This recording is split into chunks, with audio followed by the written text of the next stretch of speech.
Title: The Demography of Mind. Why Bharat is the engine of human capital and the mother culture. For over 2 centuries, 19th century colonial historiography imposed an arbitrary framework on global antiquity, treating Bharat as a passive recipient of external conquests designed to civilize its inhabitants, while anchoring its texts to fictitious timelines. This paradigm collapses under the weight of empirical data. By evaluating primary textual internal evidence, Shruti and Smriti, paleoclimate data, satellite hydrology, nakshatra archaeoastronomy, linguistic structures, and global economic metrics, a fundamental reality emerges.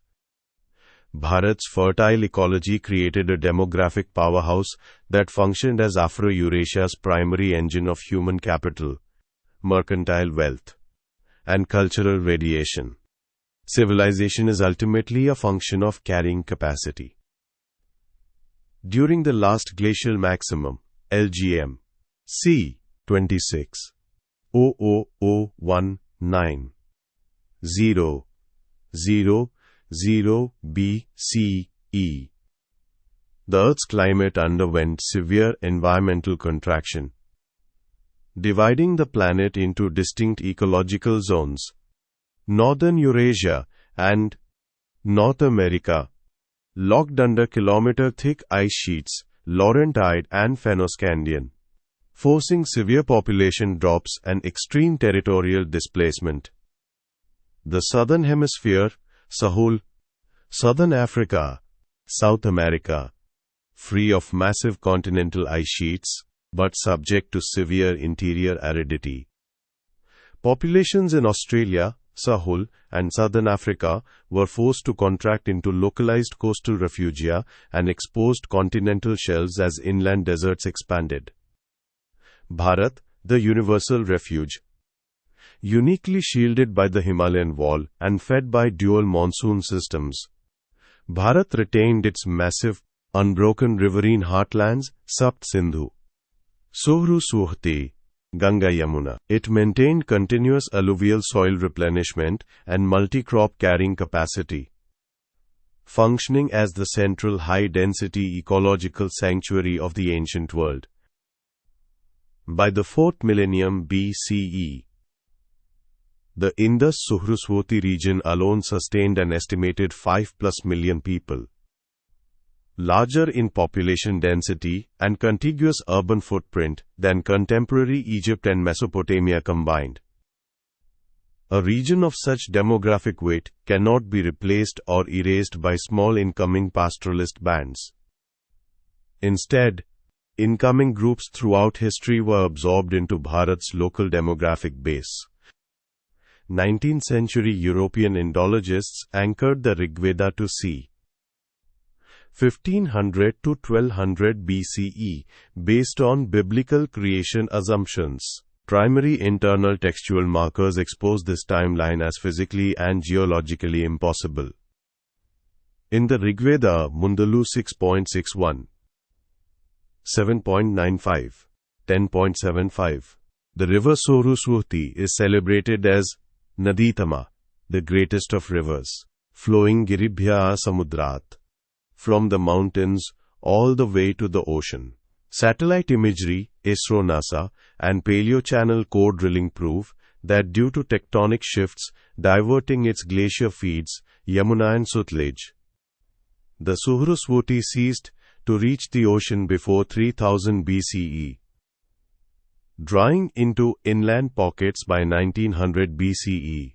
The events of the Rigveda thus occurred while the Surusvati was in its full, ocean-flowing prime, dating the text to deep antiquity. Ancient texts of Bharat recorded high-precision observations of the precessing equinoxes. The Orion Mrigashira equinox. Verses in the Rigveda record the vernal equinox residing in Mrigashira Orion and the summer solstice in Punarvasu, astronomically dating these observations to c. 4500-4000 BCE. the Pleiades Kritika, equinox. The Shatpata Brahmohanu 2.1.2.3 explicitly states that the Kritikas do not swerve from the exact east, marking the vernal equinox in Kritika between 3000 to 900 BCE. In Puranic tradition, the progenitor Maharishi Kashyapa marries the daughters of Daksha, most notably Aditi, Diti, and Danu, fathering lineages that represent the major clannish divisions of the ancient world. This genealogy serves as an early ethnological map of tribal divergence and geographic radiation centered on Bharat. 1. The Adityas, children of Aditi, represented the central, solar-aligned Vedic heartland in the Sapta Sindhu and Suhrusvati river basins, establishing core yajna rituals and urban governance. Suryavansha. 2. The Daityas, children of Diti, represented the tribes that gravitated northwest toward the Iranian plateau, elevating the Osuru/Ahura principle while maintaining clear linguistic and ritual cognates with their Aditya brethren.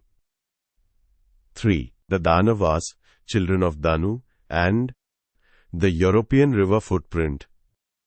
Associated with rivers and primeval waters, the migrating Danava tribes left their mothers' names stamped across the major river systems of Europe.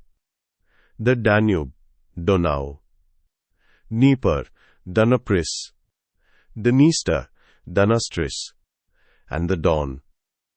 In Atlantic Europe, Irish mythic tradition preserves their memory as the Tuatha De Danann, the people of the goddess Danu. 4. Geography as evidence. Kashyapa Mira. The valley of Kashmir derives its name directly from Kashyapa Mira, the lake of Kashyapa. Puranic records detailing how Kashyapa drained the ancient lake Satisaras mirror the actual post-glacial drying of the Kashmir basin during the early Holocene, recorded in the 7th Mundulu of the Rig Veda. The Battle of the Ten Kings Dasharagya, along the Parushni Ravi River, was the concrete historical event that forced the outward displacement of these clans at a time when the Suhrusvati was flowing at full capacity, pre-3000 BCE. Image commentary. This 4-panel infographic details the progression of the Battle of the Ten Kings. Panel 1 shows the coalition forces attempting to trap King Sudas by constructing dikes upstream to manipulate the river flow. Panel 2 illustrates the tactical reversal where Sudas causes the collapse of these dikes, leading to a massive torrent that destroys the coalition trap. Panel 3 depicts the subsequent rise of Bharatavarsha as a unified, dominant geopolitical power. Panel 4 maps the westward dispersal of the defeated tribes, marking their migration routes into the Iranian plateau and beyond. Farther west, the foundational civilizations of the Fertile Crescent and the Nile Valley exhibit direct marks of maritime and commercial seeding from Bharat. Meluhan enclaves. Akkadian cuneiform tablets record dedicated Meluhan villages in Sumerian cities like Ur and Lagash. A famous cylinder seal depicts Shuilishu, explicitly titled Interpreter of the Meluhan Language. Material supremacy. Distinctive etched carnelian beads and long-horned water buffaloes, Bubulas, were exported directly from workshops in Bharat, like Dholavira and Lothal, to royal Mesopotamian tombs. Theological alignment. The Sumerian water god Enki, Ea, mirrors the Vedic Vuhrunu, lord of cosmic waters, while ziggurat construction follows the geometric ratios of the Sulba Sutras. The ancestral homeland. Inscriptions explicitly locate Taneche, the land of the gods, to the far east across the Erythraean Sea, the source of sacred incense, lapis lazuli, and royal ritual. Structural parallels. The Egyptian concept of Ma'at, cosmic order and truth, directly mirrors the Vedic Ruta, while the uraeus, royal cobra, and solar pharaonic lineages reflect Surya Vansha and Nagu monarchical symbolism.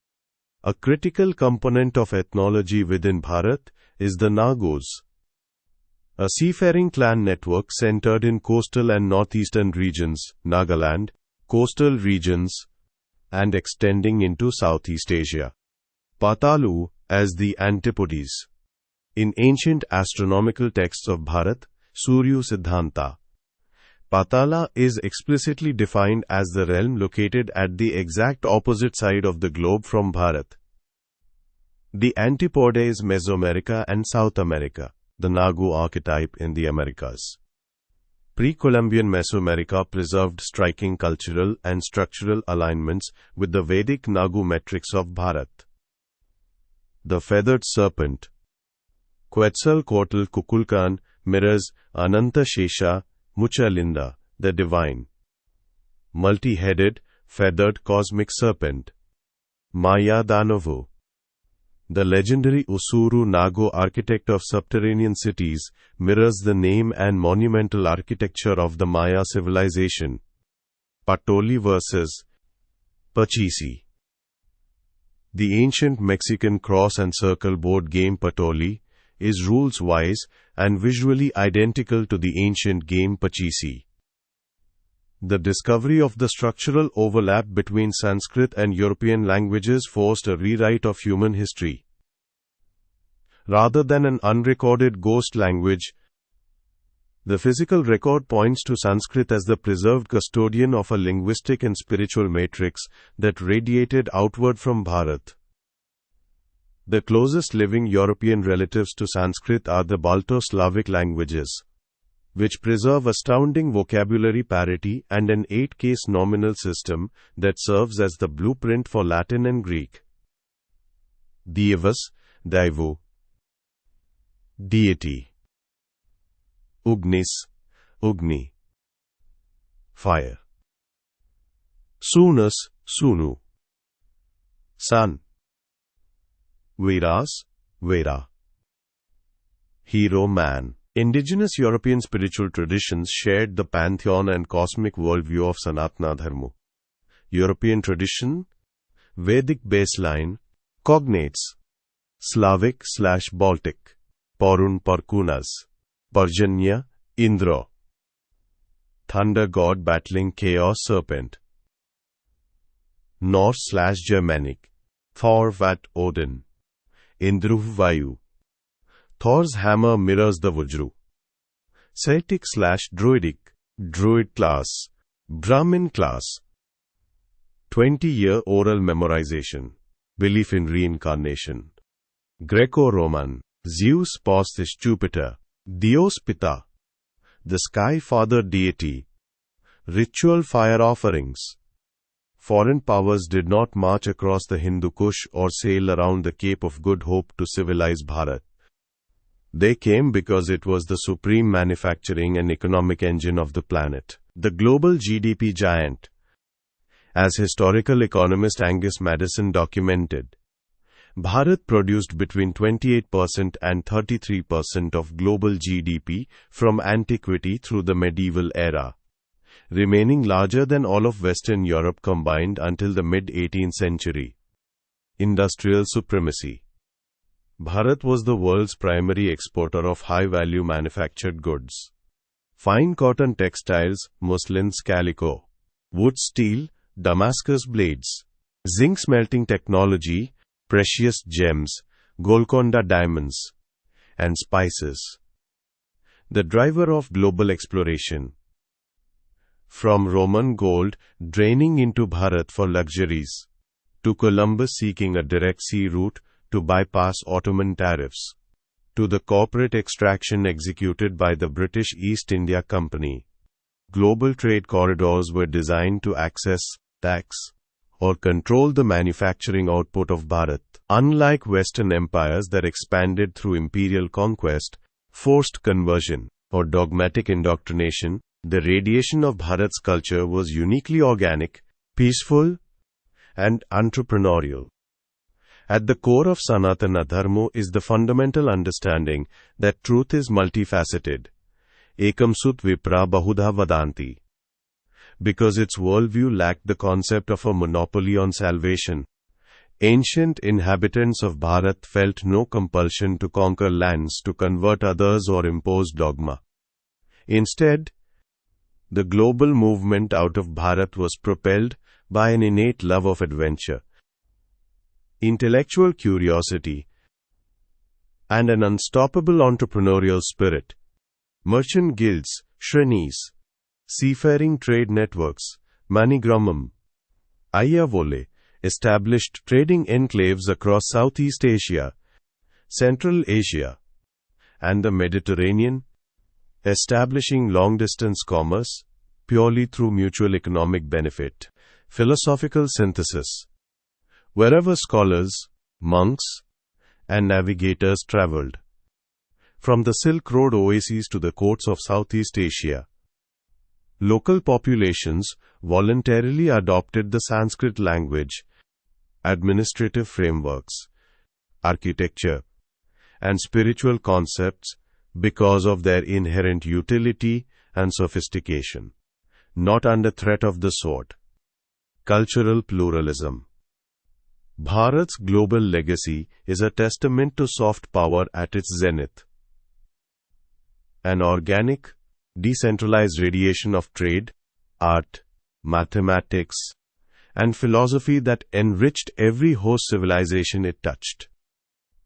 Today, the ancient pattern has reasserted itself under modern conditions. The global demographic engine. As Europe and East Asia face shrinking, aging populations, the young demographic surplus of Bharat fuels global human capital. Architects of systems. The modern diaspora of Bharat, the largest on earth, directs global software architecture, enterprise cloud systems, medical science, and corporate leadership. Philosophical continuity. From non-dual metaphysics and yoga to foundational mathematical and systemic frameworks, the thought of Bharat remains a permanent pillar of global civilization. Understanding Bharat's role as the world's demographic engine and mother culture provides an essential lens for understanding the present and predicting the future. 1. The global economy is resetting. For 800 out of the last 2,000 years, Bharat and China generated over half of the world's wealth. The 200-year colonial interruption was an anomaly. The modern rise of India is a return to historical equilibrium. 2. Demographic destiny drives innovation. Just as the unique ecology of the Sapta Sindhu and Suhruswati river basins sustained the population weight required to seed Eurasian metallurgy and mathematics, Bharat's current demographic dividend makes it the indispensable engine of the 21st century digital economy. 3. Non-imperial global leadership. Sanātana Dharma offers a historical proof of concept. A civilization can project massive global influence without military aggression, forced conversion, or imperial conquest. Soft power, pluralism, and an adventurous, entrepreneurial spirit build far more enduring global legacies than the sword. The world you see today is built on deep roots. When a developer writes code, a scientist references zero or decimal logic, or a practitioner anywhere practices mindfulness, they are participating in an unbroken continuum of human capital and intellectual design that originated in the fertile river valleys of Bharat over 5 millennia ago.